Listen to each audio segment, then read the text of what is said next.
break time, but instead of fast break, it's more of like just one drive. Here's the bad news for Bucks fans. Jimmy and the Heat have been great. A little too great, if you ask me, bro. It's called a little regression to the mean. Yep. Regression to the mean? What's that? Okay. What am I on TikTok? Heat offense this season. Regular season, pretty woeful. Then all of a sudden the playoffs. If only someone could have seen this coming. You claim that? What? Oh, so they win in this series? No, I never. No, but he's big on regression to the mean stuff. Whenever I say that, I am big on the fact that the Heat are a totally different team come the postseason. That the Heat were the team no one wanted to play in round one. Yeah. Brew kept laughing at me, and they're up 2-1. You know who was the team no one wanted to play in round one? Who? The Knicks. Oh, well, we're talking about Cleveland who they like to play in round one. We weren't talking about them as the odds. Look at this guy. Yeah, he's back. Hello, guess who's back? So the question that we had in the meeting was, Wilds, are you panicked about your team? You brought a live reindeer to the show and everything. And so, to be honest with you, I was. Until I saw Giannis looking great. Now I'm no longer panicked. Free throws? Well, what do you want him to do? Look like Zion? Do 360 dunks and then not play? I had more confidence in the Bucks than you did. That's just not true. You were panicked. I wasn't panicked. Well, yeah, down 2-1 with no Giannis, sure. Well, Giannis, look, I'm not surprised he's playing tonight. I thought it was I'm not a doctor. I wasn't in the training sessions with him. Thanks. But I thought he may have been able to play game 3. And they're like, look, we're 1-1. Let's give him a few more days rest. Make sure he's ready if we really need him in game 4. And so, not that they wanted to lose game 3, but, you had a little cushion. This is a must-win. And so now, this is absolutely a must-win, but I think it will be a must-win because, as you said, they will regress to the mean. 50% shooting from 3? Well, Jimmy Butler's shooting 67% from 3. Right. He's a 32% career three-point shooter. So here's the thing for Miami. Miami's now down too many bodies for it to matter. Because Tyler Hero obviously is out. Mm-hmm. The Oladipo thing was sad. Yeah, it was. Oladipo said it's over. Career?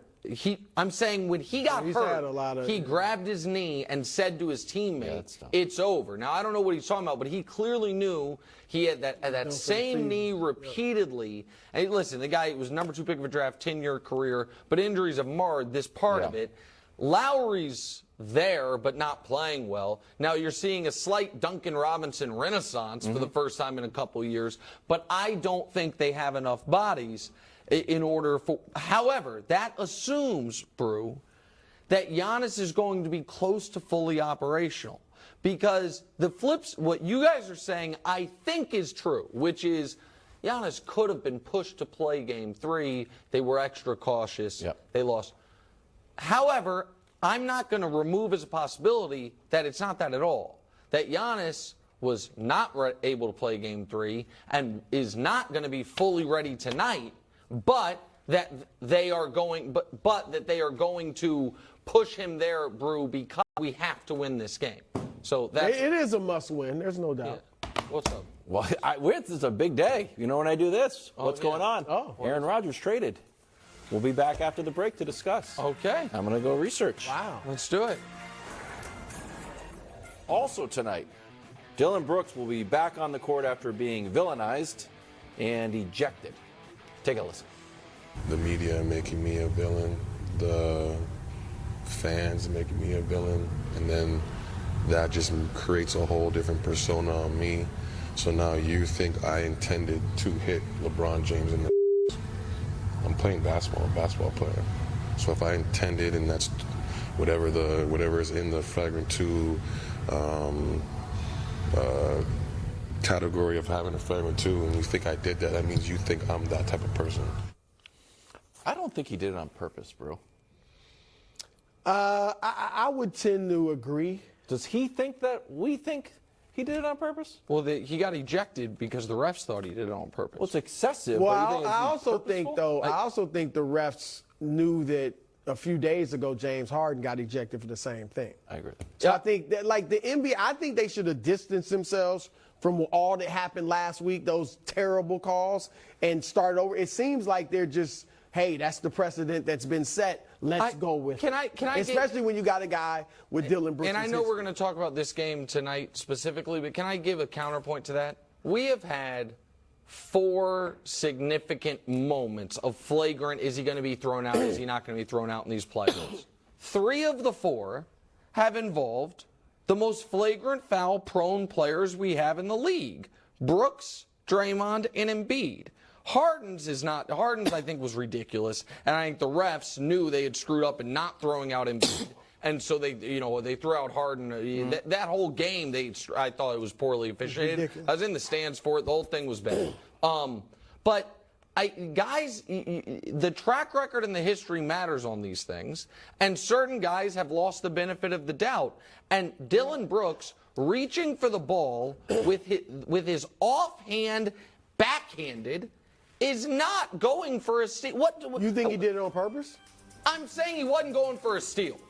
How could he have gotten the steal? So he's on national television. He's going to be like, I've got a plan.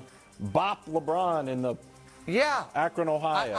I don't think he thought he was going to get thrown out, but I think he thought, I can kind of make a play while hitting this guy. We saw him, by the way, shouldn't it matter that we feel like unequivocally he did this to Donovan Mitchell intentionally? No, that's where the history and by the way, in, guys, even great players, one in particular, Chris Paul, that this is in their arsenal, go to it. Like, there's it's just true. Chris Paul, since Julius Hodge at NC State, has been a guy that'll hit you in the groin. Now, he's one of the greatest players ever. He's 6 feet tall. He's got to do what he's got to do. Fine. It's in the arsenal. Draymond Green has made for years, until he stopped, kicking guys, part of the arsenal. Kick guys in the face, kick guys in the groin, just kick guys. Right. Dillon Brooks. The point is, look, the history absolutely should matter. Yeah, the history will matter. Oh, so what happens tonight? Yeah. Let's spin it forward. Like I said, I think the Grizzlies win. Are you asking me are there fireworks with him and LeBron? Look, Dillon Brooks has to be Dillon Brooks. I don't think you should go out there and challenge LeBron kind of like he did before, but you can't just visibly back down. You don't have the same bravado. You don't have the same body language. You can't show that.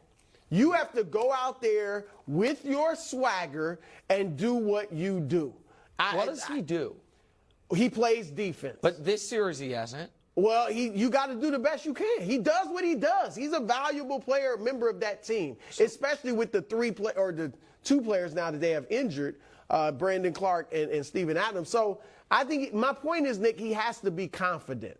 All right, he has to go out there and play his game. He can't shrink from. I don't think he is confident. I think right now he's lost. Yeah. And I think that guys that play the Dillon Brooks role, you can see them showing up, not in the box score, obviously, but it doesn't always mean their box score numbers are horrible. And Dillon Brooks is giving you nothing this series.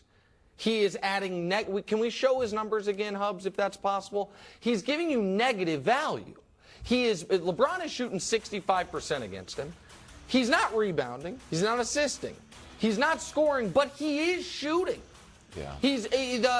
And so everything about it has been awful. Conversely, LeBron, I do not think has fully revved the engine yet this postseason, and I think he will tonight. I think LeBron understands acutely that they win tonight and the series is over. They lose tonight and they are in a best of 3 against a team who has one guy who can go crazy at any given moment in a good way in John Morant. They saw him do it.